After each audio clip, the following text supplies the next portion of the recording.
Edward Jenner 1796 ஸ்மால்பாக்ஸ் எதிரான முதல் தடுப்பூசியை உருவாக்கினார்.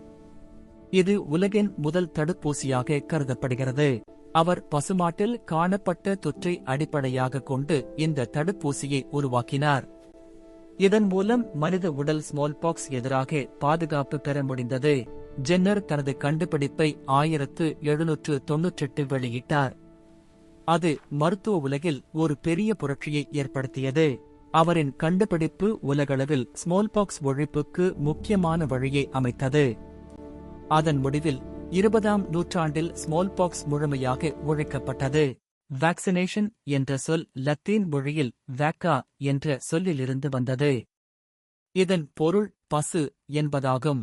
WHO நடத்திய உலகளாவிய தடுப்பூசி முயற்சிகளின் விளைவாக 1980ஆம் ஆண்டு ஸ்மால்பாக்ஸ் உலகிலிருந்து முற்றிலும் ஒழிக்கப்பட்டதாக அதிகாரப்பூர்வமாக அறிவிக்கப்பட்டது. இந்த வரலாற்று வெற்றியின் தொடக்க புள்ளி ஜென்னரின் 1796 பரிசோதனையே. இன்று தடுப்பூசிகள் பல உயிர்கொல்லி நோய்களை தடுக்கும் மிக முக்கியமான பாதுகாப்பு கருவியாக உள்ளன.